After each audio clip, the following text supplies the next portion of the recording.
Mesdames, Messieurs, merci de nous regarder. Bonsoir, bienvenue à vous tous dans ce journal. Les grands titres.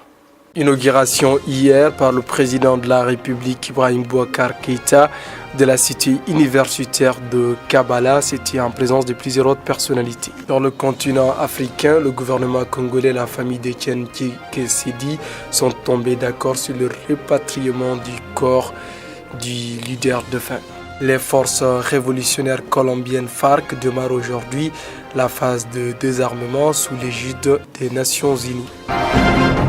Bienvenue à toutes et à tous. Le président de la République, son Excellence Ibrahim Boubacar Keïta, a inauguré hier la cité universitaire de Kabbalah sur une superficie de 103 hectares. Abdraman Babakoueti pour les détails.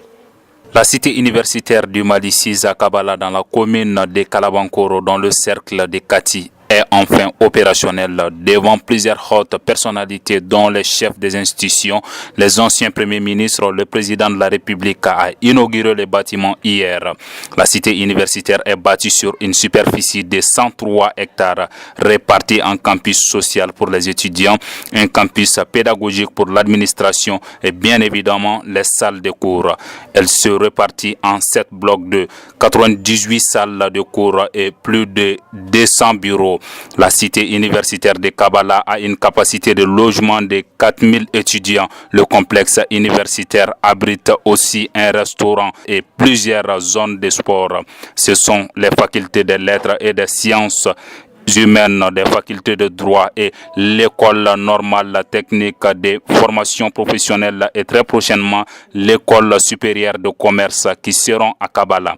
Le projet a coûté 90 milliards de nos francs. La Chine a elle seule déboursé plus de 70 milliards de francs pour agrémenter l'événement. L'artiste invité Makouate numéro 1 a chanté en chinois pour la pérennisation de la coopération sino-malienne.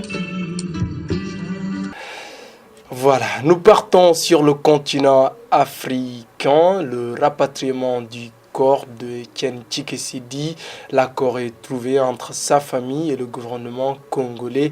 Cela s'effectuera dans les jours à venir. Khalif Ahmed. Depuis un mois que le légendaire leader de l'opposition congolaise Etienne Tshisekedi est mort sur son lit d'hôpital à Bruxelles en Belgique. Un mois également que les conditions de rapatriement de son corps et ses funérailles au pays posaient un problème. C'est hier qu'un accord serait trouvé, enfin entre la famille et le gouvernement congolais. Etienne Tshisekedi sera inhumé dans les jours à venir dans un mausolée bâti à son hommage dans son domicile. Etienne Tshisekedi est le plus vieux leader du Congo. Il a opposé une forte résistance aux différents régimes en place en Kinshasa. De Mobutu à Kabila, père jusqu'à Kabila fils. Il est mort juste quelques jours après l'accord politique entre le gouvernement et l'opposition sous l'égide de la CNCO. Nous partons au Moyen-Orient. Les combats restent toujours intenses, mais les forces irakiennes n'arrivent pas jusqu'à présent à contrôler la partie ouest de la vieille ville de Mossoul. L'accès de la zone ouest reste infranchissable pour les forces armées irakiennes. Hier, les combats ont permis de couper un axe hautement stratégique aux terroristes divisant la ville en deux parties. Plusieurs populations civiles ont pu regagner le côté des forces armées irakiennes après plusieurs jours entassés les uns sur les autres dans des petites maisons. Les combats ont fait rage à l'entrée ouest. Les militaires irakiens soutenus par la police ont tué plusieurs terroristes dans des combats très complexes qui ont duré toute la journée. Tant les pièges étaient nombreux, partout pouvant se cacher des ennemis terroristes, snipers, les policiers irakiens ont placé ce matin des mortiers en direction de la ville de Mossoul. Les combats seront plus violents aujourd'hui. Direction les États-Unis d'Amérique, le président Donald Trump a tenu son discours solennel hier soir devant le Congrès réuni spécialement à cette occasion. Les alliés du président seraient satisfaits de ces déclarations. Le président américain Donald Trump a échangé sa cravate rouge des candidats avec une cravate noire et blanche pour dire que le chef d'État veut réunir l'ensemble des forces vives américaines autour de son programme. Dans un discours très solennel d'une heure, il est revenu sur ses différentes promesses de campagne comme rétablir les écoles publiques, les hôpitaux publics et toutes les infrastructures mal gérées aux États-Unis. Il a lancé qu'il s'occupera des États-Unis, pas du monde. Reste à savoir si les sénateurs, les représentants à la Chambre sont convaincus par le discours du chef d'État américain, car c'est le Congrès qui votera le budget de cette année, un budget qui pourrait bloquer les projets du président américain en cas de rejet. Toujours en Amérique, en Colombie, les forces armées révolutionnaires FARC commencent aujourd'hui leur désarmement sous l'égide des Nations Unies.